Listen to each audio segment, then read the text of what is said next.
Hello student. आज हम लोग राजनीति विज्ञान विषय के अंतर्गत दीनदयाल उपाध्याय गोरखपुर विश्वविद्यालय के एमए चतुर्थ सेमेस्टर का चौथा पेपर तथा बीए थर्ड ईयर तृतीय वर्ष के राजनीति विज्ञान के तृतीय प्रश्न पत्र अंतर्राष्ट्रीय संबंध के विषय के अंतर्गत एक चैप्टर है संयुक्त राष्ट्र संघ, उसके बारे में अध्ययन करेंगे। बच्चों, संयुक्त राष्ट्र संघ जिसे यूएनओ कहा जाता है, यूएनओ का फुल फॉर्म है United Nation Organization. United Nation Organization बच्चों, संयुक्त राष्ट्र संघ अंतर्राष्ट्रीय संगठन है जो दुनिया में जितने भी अंतर्राष्ट्रीय संगठन बने उसके विकास के क्रम में यह अंतिम कड़ी है। यानी इसके बाद अब तक कोई अंतर्राष्ट्रीय संगठन ऐसा नहीं दिखा है जो सफल हुआ है। तो बच्चों, आज उसी अंतर्राष्ट्रीय संगठन के बारे में अध्ययन करेंगे जिसका नाम है संयुक्त राष्ट्र संघ। बच्चों, ये लिखा है कि यूएनओ अंतिम कड़ी है, ठीक है। इसे विश्व सरकार कहा जाता है और अब तक का सबसे सफल, मतलब कि अब तक का सबसे सफल प्रयोग माना गया है, क्योंकि अब तक अंतर्राष्ट्रीय स्तर पर जितनी भी समस्याएं आई हैं उसे बहुत ही आसानी से ये सुलझाया है। बच्चों, अब तक जो यूएनओ की स्थापना होती है इसके बारे में सबको पता है कि ये द्वितीय विश्व युद्ध 1939 से 1945 के बाद हुई है, जो अमेरिकी राष्ट्रपति एफ रूजवेल्ट की दिमाग की उपज है। इसके पहले हम लोग राष्ट्रसंघ के बारे में जान चुके हैं कि राष्ट्रसंघ के अमेरिकी राष्ट्रपति वुडरो विल्सन की दिमाग की उपज थी, जो प्रथम विश्व युद्ध के बाद स्थापित हुई थी। वैसे ही द्वितीय विश्व युद्ध के बाद भी संयुक्त राष्ट्र संघ की स्थापना होती है, जो अमेरिकी राष्ट्रपति एफ रूजवेल्ट के दिमाग की उपज है। बच्चों, इसमें हम बताए हैं अभी कि बहुत ही आसानी से सुलझाया है। 1939 से 1945 के बीच जो भयंकर युद्ध हुआ उसके बाद बहुत सारी ऐसी समस्याएं आईं जिसको संयुक्त राष्ट्र संघ के हस्तक्षेप से उसे समाप्त किया गया है। चाहे हम कोरिया संकट को देखते हैं, चाहे बर्लिन की समस्या देखते हैं, चाहे स्वेज नहर समस्या देखते हैं, चाहे भारत पाकिस्तान की समस्या देखते हैं, बहुत सारी ऐसी समस्याएं आई हैं जो संयुक्त राष्ट्र संघ के हस्तक्षेप के कारण ही ये दुनिया में तृतीय विश्व युद्ध देखने को नहीं मिली है। क्योंकि प्रथम विश्व युद्ध के बाद जिस राष्ट्र संघ की स्थापना हुई थी उसके होने के बावजूद भी द्वितीय विश्व युद्ध प्रारंभ हो गया था। लेकिन द्वितीय विश्व युद्ध के बाद संयुक्त राष्ट्र संघ को बने हुए 70 वर्ष से ऊपर होने जा रहा है, फिर भी अभी तक कोई तृतीय विश्व युद्ध जैसी समस्या नहीं देखने को मिली है। इसीलिए कहा गया है कि ये बहुत ही सफल प्रयोग है, ठीक है। बच्चों, यूएनओ की स्थापना द्वितीय विश्व युद्ध के बाद 24 अक्टूबर 1945 को होती है, ठीक है, जिसका मुख्यालय अमेरिका के न्यूयॉर्क में है, ठीक है। न्यूयॉर्क सिटी में इसका मुख्यालय है, ठीक है। और यूएनओ जून 1945 के सैन फ्रांसिस्को सम्मेलन के बाद अस्तित्व में आया। देखिए बच्चों, 24 अक्टूबर से पहले जून में एक सैन फ्रांसिस्को में सम्मेलन होता है, सैन फ्रांसिस्को में सम्मेलन होता है। और इसी सम्मेलन में उस द्वितीय विश्व युद्ध के बाद शांति के लिए एक प्रयास किया जाता है कि विश्व में तृतीय विश्व युद्ध न हो पुनः। इसके कारण एक सैन फ्रांसिस्को में सम्मेलन होता है जिसमें कुल 50 सदस्य रहते हैं शुरू में, और बाद में पोलैंड भी आकर हस्ताक्षर कर देता है, जिससे 51 सदस्य। याद रखिएगा बच्चों, सबसे इम्पोर्टेंट ऑनलाइन क्वेश्चन में सबसे ज़्यादा प्रश्न यही पूछता है कि मूल सदस्य कितने थे। एक चार्टर पर हस्ताक्षर करते हैं और उस चार्टर का काम यही रहता है कि विश्व को शांति स्थापित करना, और वह चार्टर कहलाता है यूएन चार्टर, यानी संयुक्त राष्ट्र संघ का संविधान, यानी चार्टर, ठीक है। तो बच्चों याद रखिएगा कि उस सैन फ्रांसिस्को में मूल 51 सदस्य हस्ताक्षर करते हैं, उसके बाद अस्तित्व में आता है।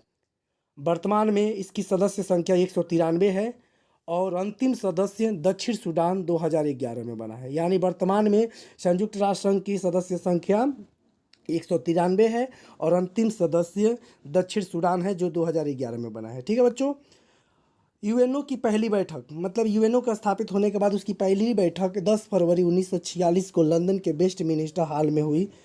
अतः इस प्रकार संयुक्त राष्ट्र संघ द्वितीय विश्व युद्ध के उपरांत अस्तित्व में आया। ठीक है बच्चों, तो ये समझ लिए आप लोग कि इसकी पहली सम्मेलन 10 फरवरी 1946 को लंदन यानी ब्रिटेन में होती है, जहाँ मिनिस्टर हॉल में। बार बार वनडे एग्जाम में पूछता है या आप लोग को एमए वालों को पूछेगा ये। ठीक है, अब पूछता है कि यूएन का उद्देश्य क्या था, आखिर में उद्देश्य क्या था। तो यूएन का मुख्य उद्देश्य यही था, युद्ध को रोकना। यानी द्वितीय विश्व युद्ध हुआ था और द्वितीय विश्व युद्ध जैसे पूरा फिर से युद्ध ना हो जाए वैसे युद्ध को रोकना था।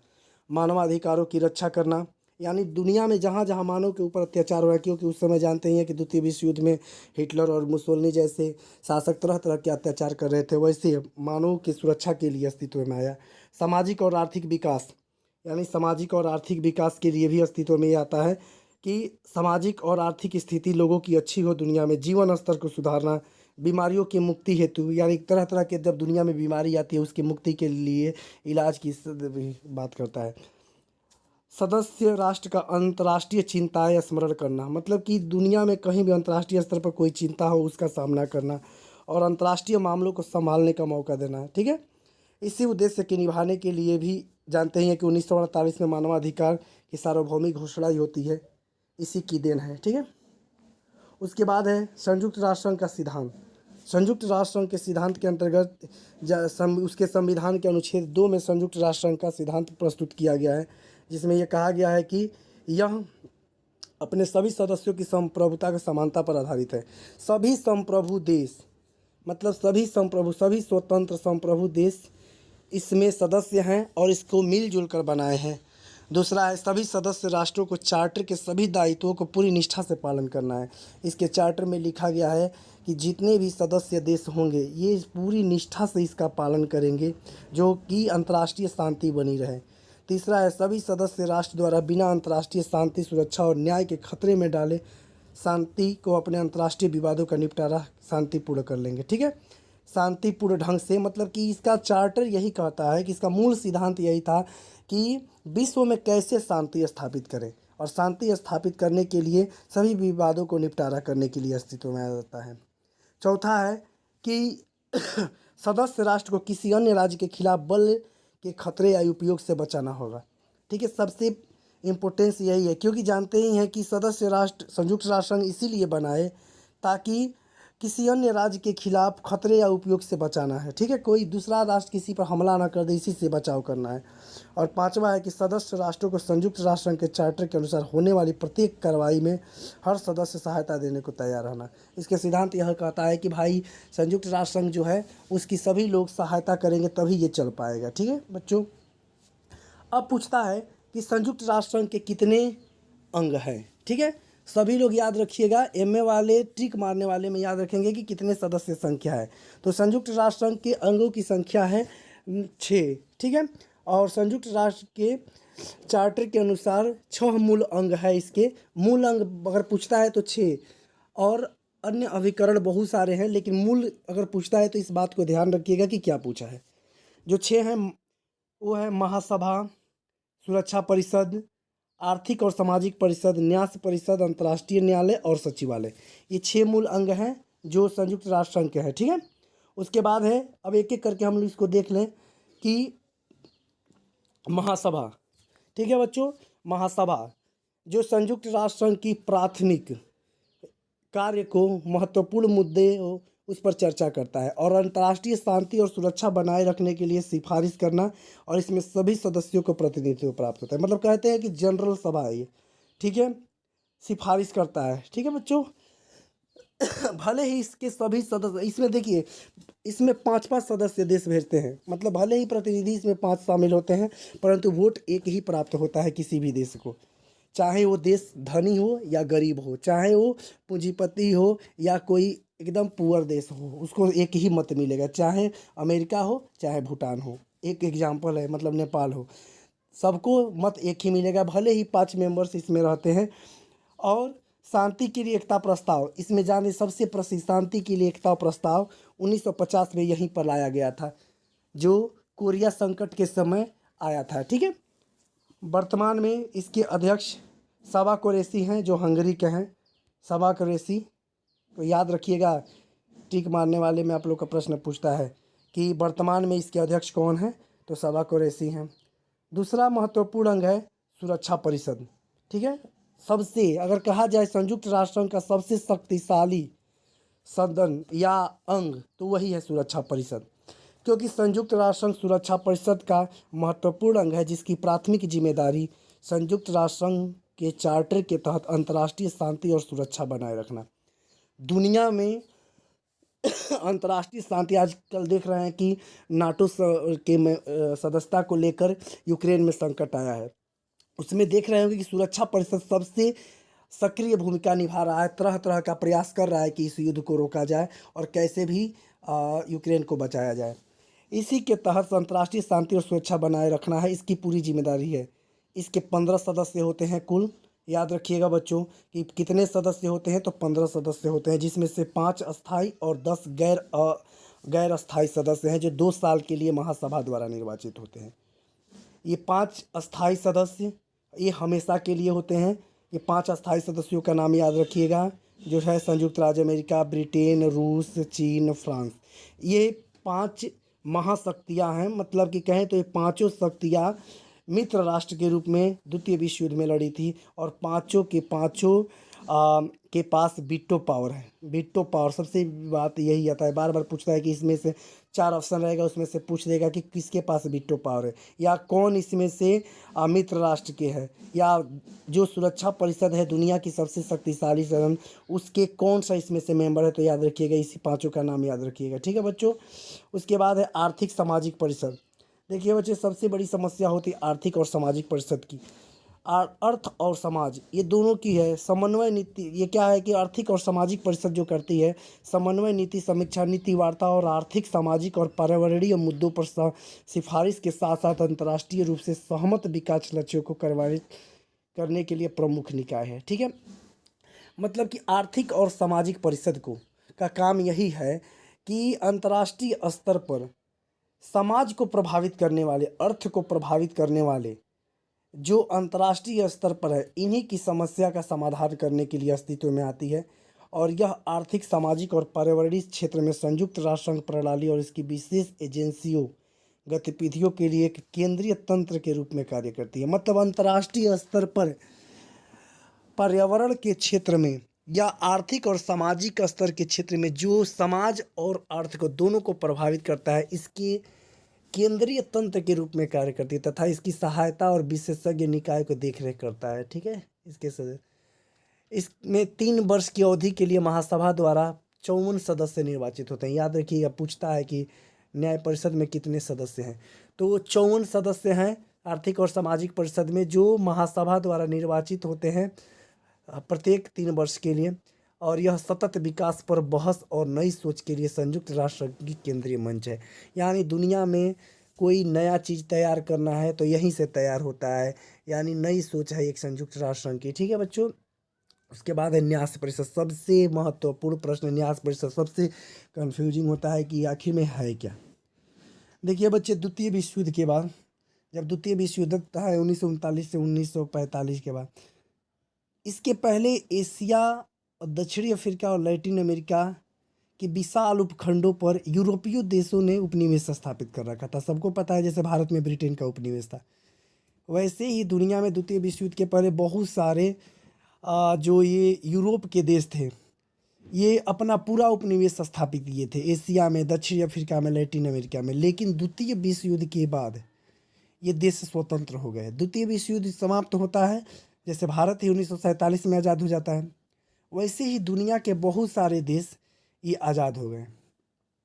परंतु ये देश उस लायक नहीं थे, क्योंकि जानते ही हैं कि उपनिवेश था तो उस लायक नहीं थे, मतलब चलने के लायक नहीं कहा जाता कि अपने पैरों पर चलने के लायक, वैसे ही था कि वो भी अपने पैरों पर चलने के लायक नहीं थे। अतः इन देशों के कुछ समय के लिए मित्र राष्ट्रों के अधीन रखा गया, मतलब न्याय नहीं कहते हैं, ट्रस्ट के अंतर्गत रख देना, इसीलिए उसका नाम है न्याय।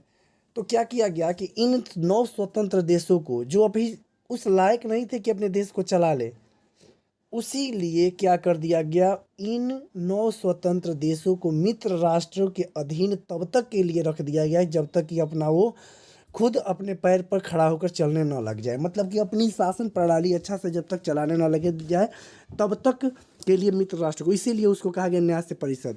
अभी तो वर्तमान में बहुत ऐसे देश हैं जो इससे स्वतंत्र होते जा रहे हैं, लेकिन अभी भी कुछ ऐसे देश हैं जो मित्र राष्ट्रों के अधीन अभी भी बने हुए हैं। ठीक है, वैसे ही है अगला अंतर्राष्ट्रीय न्यायालय। अंतर्राष्ट्रीय न्यायालय के बारे में जानते हैं आप लोग। अंतर्राष्ट्रीय न्यायालय का मतलब कि जैसे हमारे राष्ट्र में न्यायालय होता है, राज्य में न्यायालय होता है, वैसे ही अंतर्राष्ट्रीय समस्याओं के समाधान के लिए एक अंतर्राष्ट्रीय न्यायालय की स्थापना हुई, जो संयुक्त राष्ट्र संघ के एक अंग के रूप में जो न्यायिक अंग माना जाता है। जैसे कि भारत में न्यायपालिका है, वैसे ही ये भी न्यायिक अंग है, क्योंकि संयुक्त राष्ट्र संघ के बारे में शुरू ही बताए हैं कि ये एक विश्व सरकार है, और जब विश्व सरकार है तो इसकी भी न्यायपालिका अंग होगी, और इसका मुख्यालय हेग में है। याद रखिएगा बच्चों, हेग नीदरलैंड में है और यहीं पे है। सबसे इम्पोर्टेंस बात ये है कि संयुक्त राष्ट्र संघ के जितने भी 6 अंग हैं, मात्र यही एक अंग है जिसका मुख्यालय अमेरिका के बाहर है, नहीं तो सभी के सभी अंग क्या है, सब के सब अमेरिका के न्यूयॉर्क में स्थित हैं। यानी 5 के मुख्यालय न्यूयॉर्क में है, और अकेला अंतर्राष्ट्रीय न्यायालय है जिसका मुख्यालय हेग, ठीक है, जो नीदरलैंड में है, स्थित है। इसमें न्यायाधीशों की संख्या, सबसे ज़्यादा प्रश्न ऑनलाइनर में यही पूछता है कि अंतर्राष्ट्रीय न्यायालय में न्यायाधीशों की संख्या कितनी है, तो याद रखिएगा 15 है, और उनका कार्यकाल पूछता है। कार्यकाल है कितना, 9 वर्ष, तो 9 वर्ष उसका कार्यकाल होता है। ठीक है बच्चों, अगला है सचिवालय। ये अंतर्राष्ट्रीय संगठन संयुक्त राष्ट्र संघ का प्रशासनिक अंग है, यानी कहें तो ये एक अस्थाई सदन है, अस्थाई अंग है, जिसका काम निरंतर चलता रहता है। जैसे कि सुरक्षा परिषद और जो भी अंग हैं, चाहे महासभा, ये एक समय समय पर अपनी बैठक बुलाती हैं, लेकिन जो सचिवालय है वो संयुक्त राष्ट्र संघ का प्रशासनिक अंग है, और ये डेली इसकी कार्यवाही चलती है, और जो इसके कर्मचारी होते हैं और वो अस्थाई होते हैं। यह एक प्रशासनिक अंग है, और इसके कर्मचारी हमेशा के लिए नियुक्त होते हैं और हमेशा के लिए काम करते हैं जब तक वो रिटायर न हो जाए। इसमें एक महासचिव होता है तथा अन्य कर्मचारी होते हैं। महासचिव का कार्यकाल निश्चित होता है जो 5 वर्ष का होता है, और जो इसके कर्मचारी होते हैं वो अस्थाई होते हैं, जो हमेशा के लिए रहते हैं। महासचिव के लिए ये नहीं कहा गया है कि कितने वर्ष तक रह सकते हैं, लेकिन इनका कार्यकाल 5 वर्ष का होता है। पुनः ये उस पद पर नियुक्त हो सकते हैं। महासचिव की नियुक्ति सुरक्षा परिषद की सिफारिश पर महासभा द्वारा होती है, सुरक्षा परिषद की सिफारिश पर महासभा द्वारा होती है। और वर्तमान में संयुक्त राष्ट्र संघ के महासचिव पुर्तगाल के पूर्व प्रधानमंत्री एंटोनियो गुटेरस हैं, जो 2017 से कार्यरत हैं और वर्तमान में वही हैं। इसी के साथ बच्चों अगला हम टॉपिक जल्द ही लेकर आएंगे। तब तक के लिए धन्यवाद। हमारे इस वीडियो को लाइक, सब्सक्राइब और शेयर ज़रूर कर दें। सभी लोग कम से कम 1 या 2 लोगों से चैनल को सब्सक्राइब करा दें। धन्यवाद।